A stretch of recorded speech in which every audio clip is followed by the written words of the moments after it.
In today's episode of Today in World War II, April 13th, the Second Battle of Narvik takes place. Rommel pushes the British and the Commonwealth soldiers deeper towards Tobruk. The very first operational sortie of the P-47 Thunderbolt takes place. The Soviets secure Vienna. And finally, Operation Market Garden finally ends, but about 6 months too late. Let's get started. All right, so in today's episode on April 13th, 1940, we're focusing still on Narvik. And if you remember in the first Battle of Narvik, the Germans were able to get into the fjords, land their troops, and so on and so forth. And the Brits, did a pretty good job, but strategically speaking, the Germans won the day.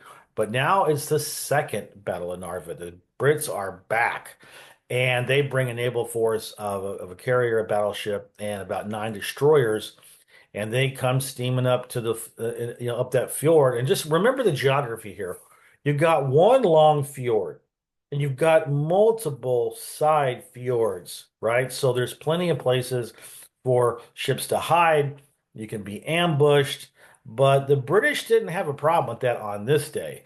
They had a swordfish, first of all, had a swordfish submarine torpedo plane launched torpedo and it sunk a German U-boat. Then the surface vessels sank about three destroyers, I believe. The German admiral, the commander of the fleet, knew that the jig was up. There was nothing he could do about it, so he ordered the captains of the remaining ships, about I don't know about five destroyers. He ordered them to scuttle their ships and make sure that their crew made it safely to Narvik. Well, what are you going to do if you got all these naval cruises of all these ships and there's no ships left? But what they did was they took about 2,600 German sailors and gave them a helmet, gave them a gun in their hand, and said, "Go fight." So the British turned. I guess the British reinforced the German contingent with about 2,600. I'm not sure how well they were trained, but infantrymen. So that was a good day for the Royal Navy. On April 13th, 1941, the the Rommel and the Afrika Korps are moving ever closer to Tobruk, and they had by this time they had laid siege to Tobruk, and the German Fifth Light Division and the Italian Division, two Italian divisions attacked, and the Aussies bore the brunt of that attack, and they repulsed repeated attacks. And so it looked like they were settling in for a long siege at Tobruk. The Germans, of course, wanted the harbor, but they knew that for them the secret to their offensive was to keep moving, and that's what they did. Further east, the German troops had captured Fort Capuzzo, and that was already on the Libyan-Egyptian border. So talk about fast-moving offensives. Boy, Rommel, he knew his stuff. And then on April 13th, 1943, as I mentioned in the introduction, the first operational sortie of the new Republic P-47 Thunderbolt aircraft was taken by the 8th Air Force. The Thunderbolts were, I mean, they were decent.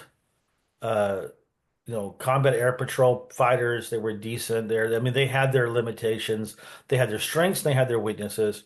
If you flew the right strategy, then you could come out on top. You could shoot down a lot of Luftwaffe fighters, just like in the Pacific, where the P-40 fighters absolutely could not dogfight with the Japanese Zero.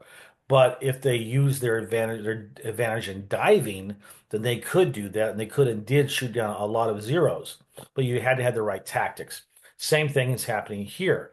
The P-47 Thunderbolt with the right tactics, where it can dive and zoom up, that's its strength. It's playing to its strength, and so they were able to shoot down a lot of Luftwaffe pilots.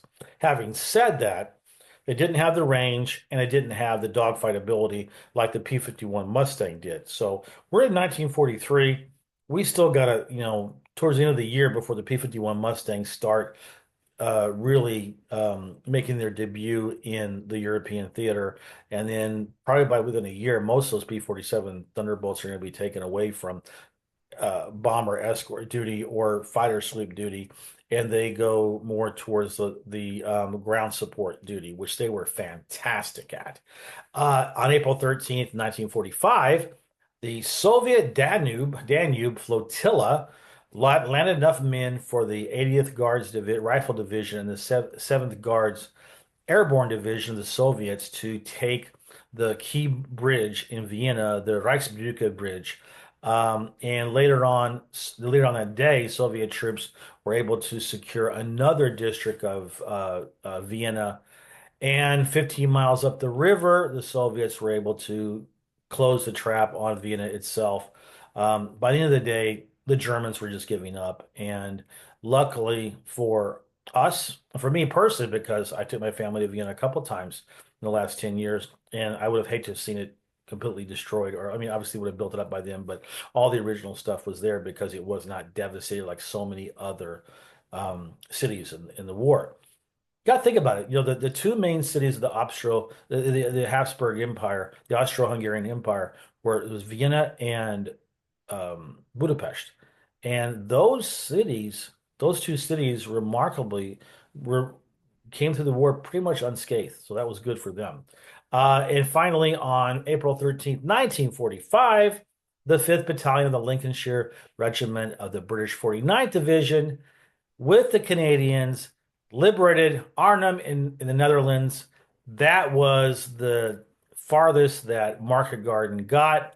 So if you think about it, on this day, April 13th, 1945, was the end of Operation Market Garden.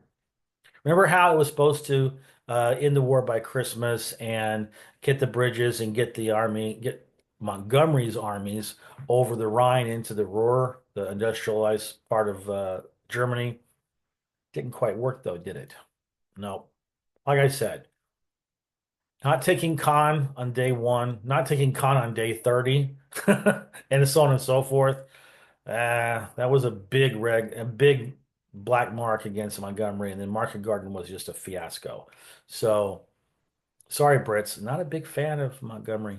Can't help it. Sorry. Anyway, that's it for today. I'm a big fan of you, by the way.